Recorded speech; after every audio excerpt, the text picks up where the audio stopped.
Hey there, and welcome again to another Triple I Executive Exchange. I'm Sean Kevelighan, CEO of the Triple I. Today, I have the opportunity to speak with Keith Wolfe, President of U.S. Property and Casualty for Swiss Re. Keith, welcome.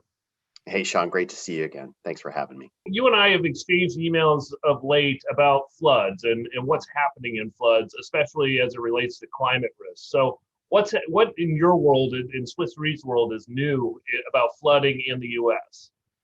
Yeah, absolutely. So the one thing we've been focused on of late is, hurricane related flooding. And this is not new. And I'm not talking about just storm surge at the coasts, but we've seen some pretty significant changes in the impact of flooding from hurricanes after they come on shore very far inland.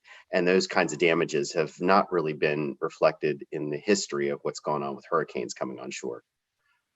Yeah, it's remarkable. In fact, we have a map at Triple I on our resilience accelerator where we mapped out every single NFIP take up rate in every county in the U.S. and the brown means it's less than 5%, and the whole swath going up the East Coast that Ida hit is all less than 5%. So we've got an insurance problem there.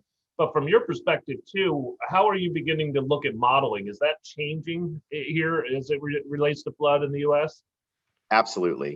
One of the things we've relied on in most modeling related to catastrophe is backwards looking. What did we learn from the past? How do we make adjustments going forward? And we think the past has been generally a decent predictor of the future if we've gotten our science right. What we're trying to do now is get much better at forward looking. Well, what does the science tell us today is actually going to happen down the road that's different than the way it would, if we had a storm come on shore today, as an example. So that's been a much bigger focus for us. We've built out modules inside of our own catastrophe models that think about that inland flooding from post-tropical hurricane that comes on shore, as well as thinking about how we've constructed communities and the impacts of these types of storms being much more intense than they have been historically as well when they arrive in those locations. Yeah, and maybe, looking forward is absolutely important to do. And then it seems, I'm sure that you guys have also had to learn from past. And are you seeing these changes in the short-term past? And what were they? You mentioned Ida. That's one of the few storms we've seen. Harvey, Laura, I could name a few others, but these hurricanes have just behaved very differently in the last 5 years once they've come on shore than what we've seen in the past 20. We're now seeing that 30% of global insured losses are coming from flood events from these tropical cyclones. That's not a U.S. phenomenon. That actually is occurring in other areas of the globe as well, we're seeing. Yeah. And now it's become a disproportionate amount of loss coming from what we call secondary perils, flood being one of them. But 73% of the losses from natural catastrophe events are really not these headline risks of a hurricane and right where it hits on shore or an earthquake in the epicenter. It's a bunch of other things that go on afterwards and these knock-on effects that are really causing most of the challenges in the world.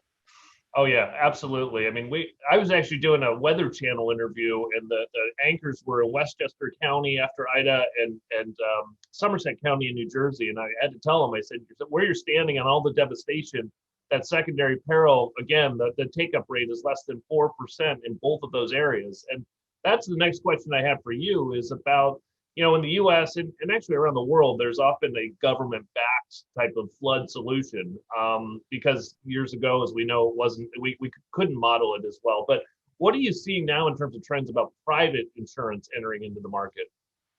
Yeah, so if you think about the framework you laid out there here in the United States, obviously you have the NFIP and a bunch of interactions with FEMA when these events occur. That is such a low penetration rate. We think it's 10%. All in is what we see for flood penetration, the combination of both the public and private offerings that are out there.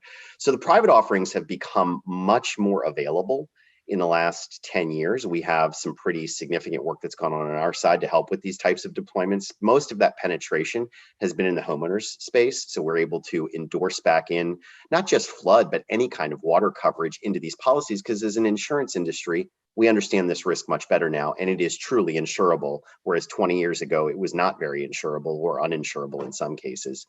So we're very excited about the opportunity here. The sad part is this is a $36 billion protection gap when we start to run the math. That's how much of a problem this is. And people really don't appreciate that they've got flood risk and they have it in many places that the NFIP or FEMA flood maps may not necessarily indicate they do.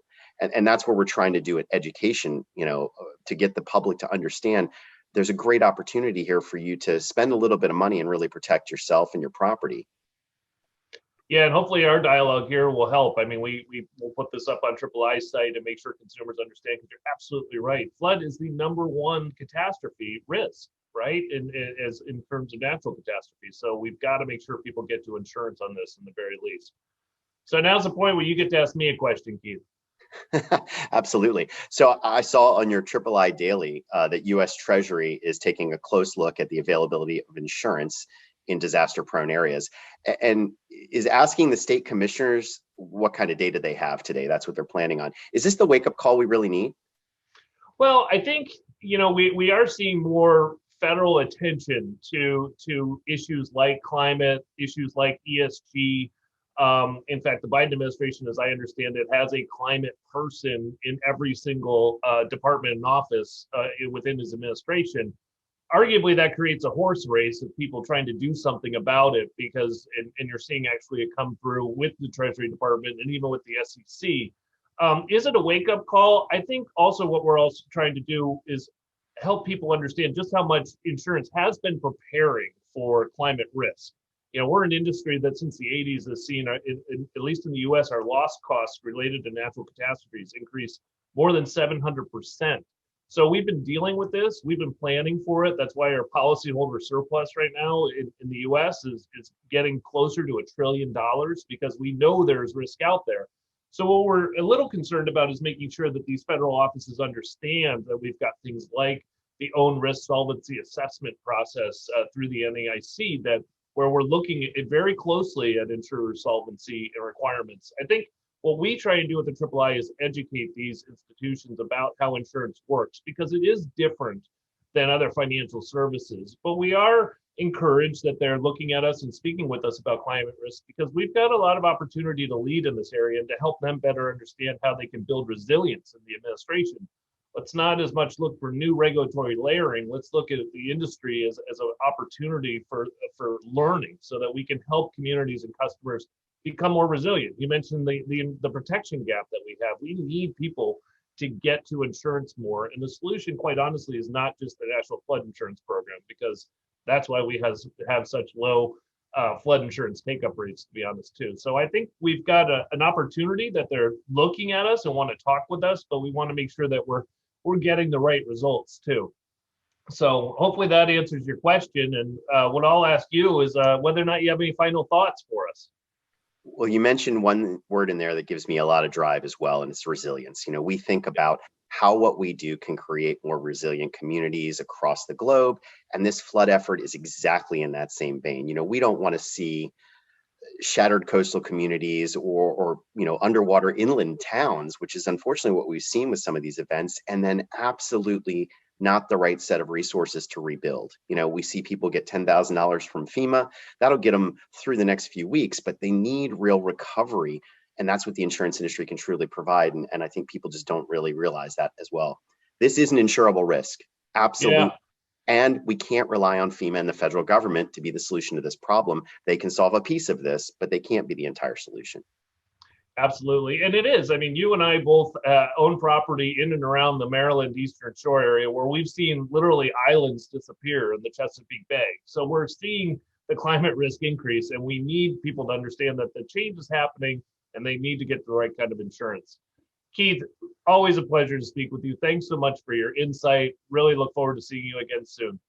You as well, Sean. Thank you for having me. And just another shameless plug, in case you want to see more about flood risk, please visit resilience.iii.org. Have a great day.